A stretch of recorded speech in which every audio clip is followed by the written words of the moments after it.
가끔 TV에 보면 아마 제일 많이 나오는 프로그램 중에 하나가 자연인에 대한 이야기 같아요. 여기 틀어도 저기 틀어도 자연인이 많이 나와요.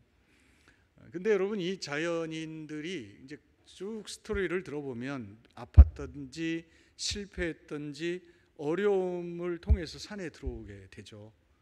그리고 뭐 8년 됐다, 10년 됐다, 20년 됐다. 그런데 보면 그들 공통적인 특징은 무엇입니까? 산에 들어와서 병이 나았다, 마음이 편해졌다, 이런 이야기예요. 실제로 그게 가능한 게 왜 그렇습니까? 사람은 정말 건강하게 사는 데 있어서 가장 중요한 게 공기와 물이에요. 이 좋은 공기와 좋은 물을 먹으면 어떻습니까? 몸에 건강이 생기죠. 근데 단지 몸만일까요? 다 버리고 관계를 떠나서 산에 들어가니까 외롭지만 마음에 있던 모든 것들을 좀 내려놓게 되겠죠. 다는 아니겠지만 그러다 보니까 마음도 어떨까요? 평화가 오겠죠. 근데 여러분, 그렇다면 완전해질까요? 그렇다면 그들이 아무 걱정 염려 없이 정말 온전해질까요? 그건 아니에요. 여전히 욕망, 욕구가 있지만 이제는 뭔가 거리가 멀어진 거죠. 다시 이야기한다면 오늘 우리가 좋은 물, 좋은 공기를 먹으면 몸이 건강하고 어떻게 보면 깊은 산 속에 들어가서 살면 내 마음도 평화로울 수 있지만 우리의 영혼, 존재론적인 어떤 외로움과 존재론적인 갈등이 사라지지는 않는다는 겁니다. 그렇게 생각한다면 산속에 들어가 있는 스님들은 다 천국 가죠. 그렇지 않습니까? 근데 그분들 이야기 들어보면 죄가 억만금만큼 많다는 거예요. 성철 스님마저도 그랬다고요. 그렇게 생각해 본다면 그건 답이 아닌 것이죠. 결국 여러분, 우리가 중요한 건 뭐냐면 아무리 상황이 어렵고 힘들어도 내 마음의 깊은 곳에 분명한 확신이 있고 흔들리지 않는 확신이 있고 내 안에 하나님이 주시는 빼앗을 수 없는 기쁨이 있으면 우리는 상황을 이기게 돼 있어요. 우리 모두 다 산에 들어갈 수는 없잖아요. 우리 집단으로 자연인을 한번 찍어볼까요? 그럴 수 없잖아요. 현실은 분명히 우리가 이 땅에서 아이들도 가르쳐야 되고 직장도 다녀야 되고 그러니까 우리가 이 현실에서 살아야 돼요. 그런데 하나님은 우리에게 말하는 거예요. 온전하라는 거예요. 깨끗하라는 거예요. 그렇다면 우리가 어떻게 깨끗할 수 있을까요? 우리는 깨끗할 수 없어요. 완벽할 수가 없단 말이에요. 결국 우리는 기억해야 됩니다. 우리의 영혼이 맑아지고 우리의 영혼이 깨끗해짐으로 우리는 깨끗함에 대한 소원, 소망, 가능성을 두고 우리는 그 목표를 향해서 거룩함을 위해서, 성결함을 위해서 우리가 살아가게 되는 것이죠. 따라서 오늘 성경에서 우리는 이 땅을 살아가는 가장 지혜로운 방법 중에 하나가 다른 어떤 것이 아니라 내 마음속 깊숙한 곳에 있는 하나님이 본래 설계하셨던 내 안에 있는 생명인 내 영혼이 깨어나는 것입니다. 그리고 그 영혼이 성결함을 얻는 것입니다. 그래서 맑고 투명하고 순수하게 우리가 살아가게 되는 것이죠. 실제로 우리는 세상 살면서 가장 힘든 게 뭡니까? 사람 냄새입니다. 땀 냄새를 말하는 게 아니고요, 역겨운 사람들, 꼴 보기 싫은 사람들, 자꾸 옆으로 눈 돌리면 안 돼요. 뭔가 우리 안에 같이 살아야 되지만 불편한 사람들이 있다고요. 근데 그 사람들의 특징은 뭐죠? 교만하거나 거만하거나 시건방지건 또 싸가지가 뭐 좀 없거나. 여러분, 이런 사람들이 자꾸 나를 힘들게 하는 거거든요. 그 벼슬이 뭐라고, 그 자리가 뭐라고, 내가 갖고 있는 그게 도대체 뭐라고, 왜 그걸로 우리를 힘들게 하냐 이 말이죠. 여러분, 이렇게 생각해 보면 세상에 우리는 세상을 떠날 수 없고 관계를 떠날 수가 없는데 우리는 이 세상에서 이 모든 것을 이기려고 한다면 결국 무엇입니까? 그것과 상관없이 내가 살아갈 수 있는 힘이 내게 있어야 되는 거예요. 결국 그 비결은 다른 게 아닙니다. 내 영혼이 자유로워지는 것입니다. 내 영혼이 온전해지는 겁니다. 그래서 상황이나 사람이나 어떠한 상황에도 흔들리지 않는 그 순결함이, 맑음이 우리에게 있을 때 하나님의 은혜는 나를 통해서 세상으로 흘러가고 가장 가까운 우리의 사람들에게로 축복으로 흘러갈 줄 믿습니다. 따라서 여러분, 세상은 바로 나로부터 시작되는 이 가능성, 나로부터 시작되는 이 영적인 순수함의 그런 역사들을 통해서 바뀌어질 수가 있는 거예요. 우리가 세상 전체를 바꿀 수 없지만 적어도 우리는 내 가정, 그리고 내 일터, 나와 관계하는 사람들을 통해서 우리는 이 선한 영향력을 우리는 발휘할 수 있다는 거죠. 그렇게 본다면 해답은 다른 데 있지 않습니다. 바로 내 안에 있습니다.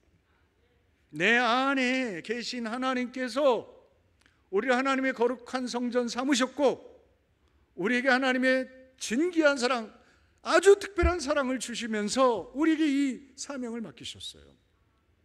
결국 우리가 하나님 앞에 부끄럽지 않고 사람들에게 손가락질 당하지 않는 정도가 아니라 하나님이 기뻐하시고 사람들에게 존경받고 칭찬받는 성도가 되어간다면, 영혼이 깨끗함으로 누구에게나 정말 우리가 정말 하나님의 은혜를 줄 수 있는 사람이 된다면 거기서부터 하나님은 일하시기 시작하는 거예요. 오늘 저와 여러분이 바로 그 사람 될 수 있기를 주님의 이름으로 축원드리겠습니다. 축원드리겠습니다. 저희가 작년에 이제 환갑 맞아서 친구, 대학 동기 목사님들끼리 그때 유럽 여행을 갔죠. 스위스에 갔을 때 한 친구가 그러더군요. 여기서 한 달만 살았으면 좋겠다. 왜? 공기 너무 좋아, 뷰가 너무 좋아.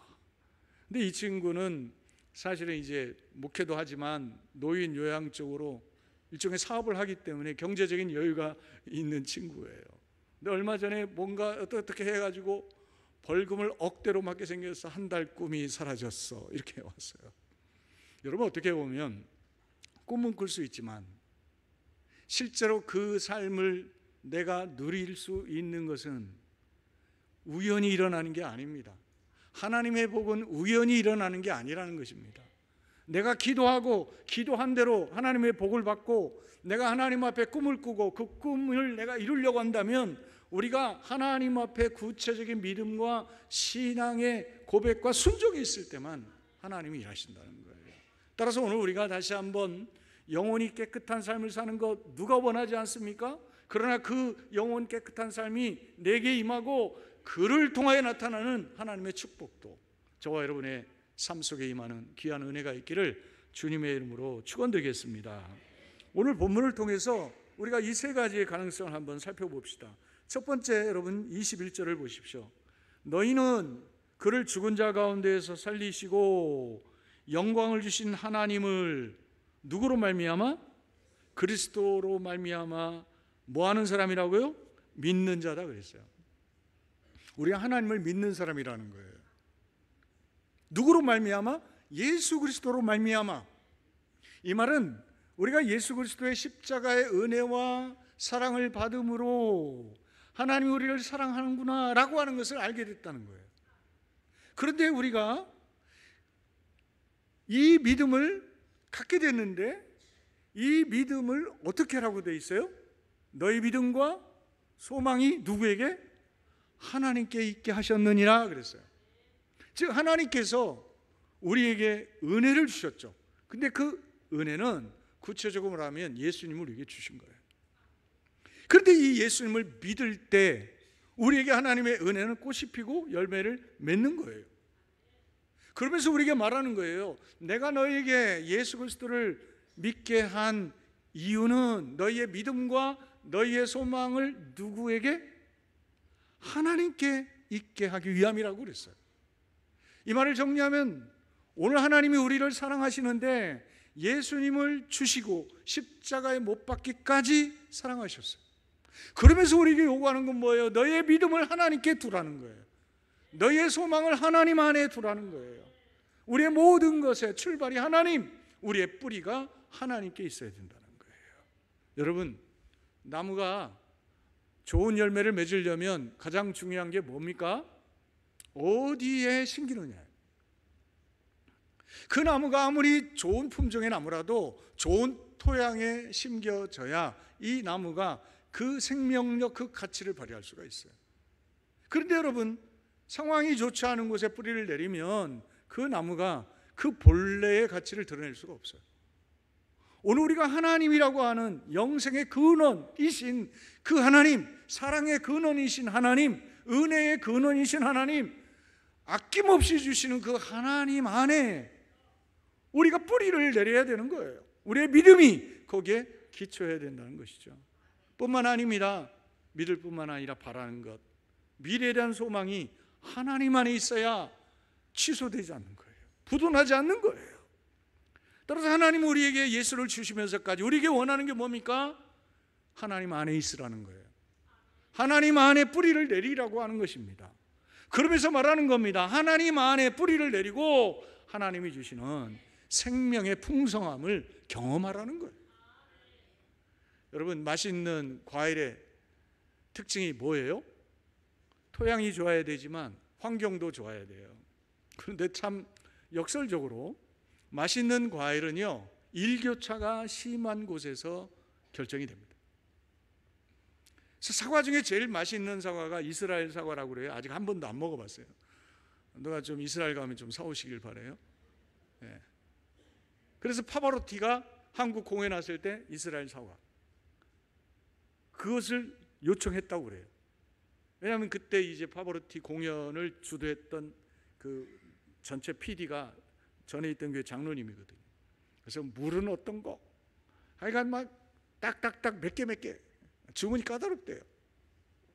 근데 여러분, 이게 왜 그래요? 일교차가 심한 환경의 열악함 속에서 뿌리를 내리고 견뎌낸 겁니다. 그러면서 어떻게 해요? 극과 극의 상황을 통해서 당도가 높아진 겁니다. 여러분, 세계의 많은 과일들이 다 그런 역경을 견뎌내는 겁니다. 혹시 대만에 가서 석과 드셔보셨어요? 대만도 안 가보셨지? 제가 지금까지 먹은 과일 중에는 제일 맛있는 게 석과. 근데 석과하고 아마 비슷한 종인 것 같아요. 한번 체리 모야 사진 한번 보여주세요.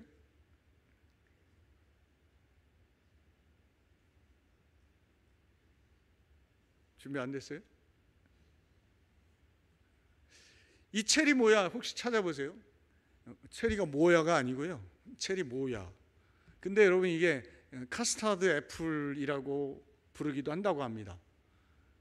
근데 여러분, 이것이 세계 10대 과일, 신비의 과일 중에 하나인데요, 이와 비슷한 종류, 여기 나왔네요.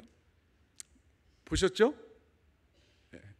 근데 제가 먹었던 석과 같은 경우는 어디에서 자라면 화산이 있는 그 뜨거운 열기를 견뎌내면서 열매를 맺어야 그 맛이 나온다. 딴 데서는 그 맛이 나오지 않는다는 거예요. 제가 말씀드리고자 하는 요즘 무엇입니까? 오늘 우리가 힘들고 어려워도 하나님 안에 뿌리를 내리고 견뎌내면 우리의 영혼은 맑아지는 것입니다. 우리의 영혼은 깨끗해지는 것입니다. 그때 하나님이 기적을 베풀어 주시는 거예요. 따라서 여러분, 힘들기 때문에 우리는 하나님을 만나는 거예요. 하나님께 더 가까이 가는 거예요. 그러면서 우리가 성결해지고 거룩해지는 거예요. 따라서 여러분, 하나님 없이 이루어진 성결은 가짜입니다. 하나님 안에서 우리가 정말 역경을 이겨내면서 우리의 영혼이 맑아져야 그때 하나님이 우리를 통해서 일하시는 거예요. 다시 한번 우리 안에 이 축복이 임하기를 주님의 이름으로 축원드립니다. 두 번째 22절 말씀에 보면 너희가 진리를 뭐함으로? 순종함으로 너희 영혼을 깨끗하게 하여 그랬습니다. 뿌리를 내렸다고 한다면 그 다음에는 어떻게 해야 돼요? 영양분을 먹어야 되잖아요. 우리가 먹어야 할 영양분은 뭡니까? 진리, 하나님 말씀입니다. 그 말씀을 먹는다는 것은 구체적으로 뭡니까? 순종하는 것입니다. 그때 우리에게 나타나는 게 뭐예요? 우리의 영혼이 깨끗해진다 그랬습니다. 오늘 그거는 주보에 여러분 제가 실었듯이 완료 시제입니다. 결국 우리 안에 진리를 순종하면서 우리 안에 뭐가요? 죄가 빠져나가는 거예요. 온전한 회개와 온전한 회복의 역사가 우리에게 일어나는 거예요. 그렇게 함으로 우리의 영혼이 어떻게 되었다고요? 깨끗해졌다라는 거예요. 흠도 없이 점도 없이 성결함 받았다는 것이에요. 그러면서 말합니다. 그렇다면 우리가 어떻게 살아야 되느냐? 거짓 없이 형제를 사랑해야 된다는 거예요. 그렇게 이르렀다는 거예요. 그렇다면 어떻게 하라고요? 마음으로 어떻게 하라고요? 뜨겁게 서로 사랑하라 그랬습니다. 성결이 이루어진 것이 우리의 목표가 아닙니다. 이루어진 성결을 통해서 성결의 열매를 맺는 것입니다. 결국 우리 안에 맺혀지는 것은 무엇 때문에 가능합니까? 하나님의 순수한 말씀이 내 안에 순종될 때 내 안에 하나님의 사랑이 열매를 맺는 것이고, 나를 통해서 하나님의 그 긍휼하심이 열매를 맺는 것이고, 나를 통해서 하나님의 하나님 되심이 나타나게 되는 거예요. 따라서 여러분, 오늘 우리가 기억해야 합니다. 우리가 하나님의 말씀 진리에 순종하기 시작할 때 역사가 일어나는 거예요. 그리고 내 안에 하나님의 생명의 역사가 일어나면 우리 어떻게 하라고요? 마음으로부터 뜨겁게 서로 사랑하며 하나님의 영광을 나타내야 되는 것이에요. 따라서 여러분, 우리가 이 사랑이 우리 안에 확인되는 그런 저와 여러분 되기를 주님의 이름으로 축원드립니다. 마지막 23절을 보시십시오. 같이 읽어봅니다. 시작. 너희가 거듭난 것은 썩지 아니할 씨로 된 것이니 살아있고 항상 있는 하나님의 말씀으로 되었느니라. 앞에 일어난 그 모든 사건들을 한마디로 거듭났다는 거예요. 너희가 죄악 가운데에서 회개하고 하나님 안에 심겨져서 말씀을 먹으면서 너희들이 순종하면서 마음으로부터 서로 사랑하는 그 축복이 회복됐다는 거예요. 그렇다면 우리가 이 축복을 유지하고 우리가 견뎌내면서 하나님이 원하시는 아름다운 열매, 맛있는 열매, 풍성한 열매를 맺으려면 어떻게 하라고요? 항상 있는 하나님의 말씀을 붙잡으라는 것이에요. 무슨 이야기입니까? 오늘 우리가 나무가 심겨지고 그 나무가 그 자리에 있는 것도 중요하지만 그 나무가 계속 존재하려면 그 나무가 열매를 계속 맺어야 돼요. 풍성하게 열매를 맺어야 돼요. 성장하고 성숙해지고 열매로 풍성해져야 돼요. 그렇게 할 수 있는 유일한 방법은 하나님의 말씀, 영원한 하나님의 말씀을 의지하여 우리를 바르게 하고 우리를 풍성케 하는 겁니다. 따라서 여러분, 하나님의 말씀에 의지하여 살아가며 하나님의 말씀에 따라서 자기 자신을 돌아보고 하나님 말씀 앞에 나를 맞추고 하나님 말씀 앞에 다시 한번 겸손해지고 하나님의 말씀 앞에 순종하면서 내가 하나님의 말씀을 따라가기 시작할 때 우리 안에요 생각지도 못했던 기적들이 일어나는 거예요. 한 사람을 소개하고 설교를 마치려고 합니다. 닥터 토플, 행복을 주는 사람이라고 하는 책을 이기섭 그 작가가 썼어요. 근데 이 나오는 닥터 토플은 스탠리 크레이그 토플이라고 하는 미국 사람입니다. 그는 할아버지가 자기의 그 아들이 목사가 됐으면 했어요. 할아버지는 의사였다고 그래요. 그런데 아들이 목사가 안 됐어요. 근데 그는 손주였는데 에모리 대학, 감리교 계열의 대학인데 의대를 다니고 있었다고 합니다. 그런데 아마 23살인가 그때쯤에 교수님 한 분이 왔는데 나병 환자, 즉 한센스 병의 세계 권위자인 교수가 온 겁니다. 그래서 관심이 있어서 수업을 들으면서 마음속에 한센스 병에 대한 관심을 갖게 됐어요. 근데 두려움이 있었다는 거예요. 근데 성경을 읽다가 나병 환자를 대하시는 예수님의 모습을 보면서 충격을 받아요. 당시 유대인들의 풍토는 정결의식 때문에 부정한 자와 접촉하면 안 돼요. 근데 나병은 부정 중에 부정이거든요. 그냥 영적인 전염만 아니라 실제적인 전염이 오기 때문에 나병 환자는 부정하다고 하고 동네 바깥으로 내쫓았어요. 그런데 예수님이 그들에게 와서 말을 거는 거예요. 그리고 심지어는 손을 대시며 기도해서 고쳐주셨어요. 그래서 그 마음속에 이제 나는 이 일을 해야겠다라는 마음을 가지고 한센스병 환자를 위한 선교사의 마음을 가지고 우리나라에 옵니다. 1959년 애양원에 왔어요. 그리고 1965년 6년 뒤에 애양원의 5대 원장이 됩니다. 그리고서 그가 한 일은, 그때까지는 애양원이 3중 철조망으로 돼 있었대요. 왜요? 이거는 국가에서 통제하는 것이기 때문에 이들은 쉽게 말하면 나가면 큰일 난다. 그래서 쉽게 말하면 감옥과 같은 삶을 산 겁니다. 근데 이들도 인격이 있고 하나님이 사랑하는 자다라는 마음을 가지고 현대화시킵니다. 건물을 새로 짓습니다. 집을 새로 지어줍니다. 그렇게 하면서 그들이 진짜 몸은 그렇지만 하나님을 믿으면서 인격적으로 살아갈 수 있도록 그런 토양을 만듭니다. 그리고 어느 정도 그 일을 마치고는 한국에 쉽게 말하면 신체 장애 있는 그 분들, 뇌성마비 이런 장애가 있는 사람들을 위한 길을 열어갑니다. 은퇴합니다. 그리고는 또 다른 선택을 합니다. 우리나라보다도 어려운 나라, 특히 아프리카에 가서 탄자니아나 이런 데 가서 평생 그는 장애 아동들, 장애인들을 위한 사역을 하고 그는 인생을 마무리합니다. 한번 생각해 보십시오. 그 사람은 돈 안 좋아할까요? 그 사람은 자녀들과 함께 좋은 집, 좋은 차, 좋은 여건 싫어하는 사람일까요? 그러면 그는 불행한 인생을 살았나요? 기억해야 합니다. 그는 우리가 따라갈 수 없는 영혼의 순수함을 가진 사람인 거예요. 깨끗한 마음을 가진 사람인 거예요. 그래서 역사가 기억해 주는 거예요. 누군가가 이 사람을 책으로 써야겠다 마음 먹을 정도로 우리에게 잔잔한 영향력이 있는 거예요. 기억합시다. 오늘 우리가 다른 어떤 것이 아니라 우리의 영혼이 깨끗해져야 합니다. 영혼이 깨끗해지기를 소원해야 합니다. 그래서 정말 우리 한 사람을 통해서 하나님이 어떤 일을 행하실지를 모르겠지만 분명한 것은 어떤 모습으로든지 하나님께 쓰임받을 수 있어야 됩니다.